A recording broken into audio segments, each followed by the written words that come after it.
ఇప్పుడు దేశవ్యాప్తంగానే కాదు ప్రపంచవ్యాప్తంగా కూడా అందరినీ కూడా పీడిస్తున్న సమస్య షుగర్ అంటే మధుమేహం, డయాబెటీస్ అనే ఈ వ్యాధి మొత్తం దీని మీద అనేక పరిశోధనలు అంటే దీన్ని ఏ విధంగా అదుపు చేయాలి ఏంటి అనే దాని మీద పూర్తి స్థాయిలో పరిశోధనలు జరుగుతున్నాయి.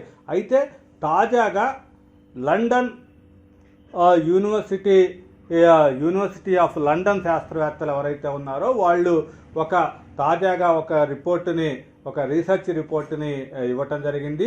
దానిని బయోఫోటోనిక్స్ జర్నల్లో ప్రచురించడం జరిగింది.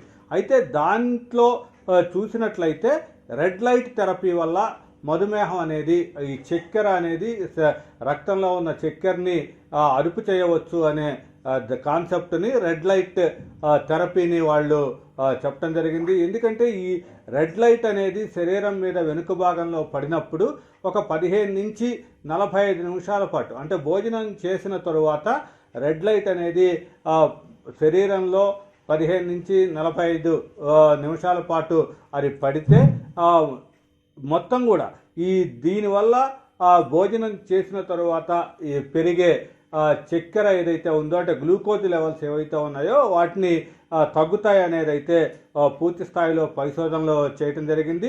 దీంట్లో భోజనం చేసిన తరువాత ఈ 670 నానోమీటర్ల పరిధిలో దీన్ని ఈ రెడ్ లైట్ని ఉపయోగించినట్టయితే గ్లూకోజ్ లెవెల్స్ తగ్గే అవకాశం ఉందనేది అయితే వీళ్ళు చేసిన పరిశోధన. దీన్ని ఇక్కడ యూనివర్సిటీ ఆఫ్ లండన్ శాస్త్రవేత్తలు ఎవరైతే ఉన్నారో ప్రొఫెసర్ డాక్టర్ మైకేల్ పానర్ దీన్ని వెల్లడించడం జరిగింది.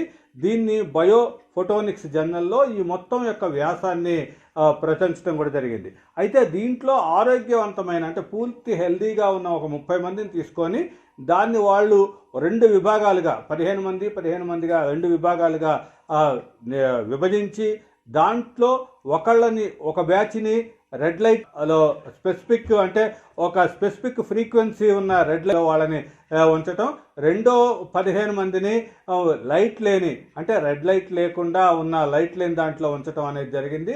వీళ్ళు మొత్తం కూడా హెల్దీ పర్సన్స్ మీద ఈ రీసెర్చ్ చేయటం జరిగింది. అయితే దాని ఫలితాల ఆధారంగా ఈ రెడ్ లైట్ అనేది మధుమేహాన్ని తగ్గిస్తుంది అంటే గ్లూకోజ్ లెవెల్స్ని తగ్గిస్తుంది అనేది అయితే వాళ్ళు కనుక్కోవటం జరిగింది. దీనివల్ల అంటే ఇక్కడ మనం చూసినట్టయితే ఈ రక్తంలో ఉండే గ్లూకోజ్ స్థాయి ఏదైతే ఉందో దాన్ని ఇక్కడ 27.7% దాకా కూడా తగ్గుతుంది.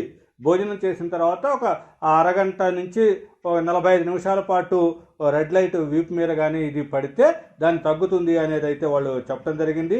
దీన్ని అంటే ఇది ఏ విధంగా తగ్గుతుంది అనే దాని మీద కూడా వాళ్ళు క్లారిటీ ఇచ్చారు. జీవకణాల్లో ఉన్న మైటోకాండ్రియా యాక్టివ్ అయ్యి ఈ మొత్తం కూడా దాన్ని దాని వల్ల ఎనర్జీ వస్తుంది. ఆ ఎనర్జీ వల్ల ఈ గ్లూకోజ్ లెవెల్స్ తగ్గుతాయి అనేది అయితే స్పష్టంగా వాళ్ళు చెప్పడం జరిగింది. అయితే ఇప్పుడున్న 90s ఉన్న బల్బులకి ఇప్పుడు తాజాగా అంటే ఇప్పుడు వ్యాప్తిలో ఉన్న ఎల్ఈడి బల్బులకి మధ్య తేడాను కూడా వాళ్ళు చెప్పడం జరిగింది.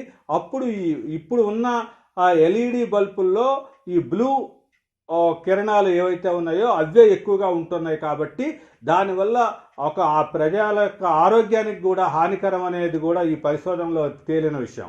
అయితే సూర్యకాంతి ఏదైతే ఉందో అంటే ప్రకృతి యొక్క సూర్యకాంతి ఏదైతే ఉందో అది రెడ్ బ్లూ ఈ మిక్స్ అయి ఉంటుంది కాబట్టి అది ఆరోగ్యానికి మంచిగా ఉంటుంది. అదేవిధంగా ఇప్పుడు వచ్చే ఎల్ఈడి లైట్స్ మొత్తం కూడా బ్లూ ఎక్కువగా ఉంటుంది, కంప్లీట్ బ్లూ ఉంటున్నాయి కాబట్టి బ్లూ కిరణాలే ఉంటున్నాయి కాబట్టి అది ఆరోగ్యానికి హానికరం అని కూడా వాళ్ళు చెప్పడం జరిగింది. దాన్ని చూసినట్టయితే ఇంతకుముందు 1990కి ముందు ఉన్న బల్బులు ఏవైతే ఉన్నాయో అవి మామూలు బల్బులు ఉండేవి. వాటి వల్ల మొత్తం కూడా ఆరోగ్యం సరిగ్గా ఉండటం అనేది అంటే ఎఫెక్ట్ లేకుండా ఉన్నాయి. ఎందుకు అంటే దాంట్లో కూడా ఈ రెడ్ కిరణాలు అనేది ఎక్కువగా ఉన్నాయి కాబట్టి దాంట్లో ఆరోగ్య పాళ్ళు ఎక్కువగా ఉన్నాయని చెప్పారు. ఏదేమైనా సరే ఈ రెడ్ లైట్ థెరపీ అనేది ఇప్పుడు మధుమేహానికి అదుపుకి ఎక్కువగా పనిచేస్తుంది అనేది అయితే ఈ తాజాగా యూనివర్సిటీ ఆఫ్ లండన్ శాస్త్రవేత్తలు చెప్పిన సారాంశం.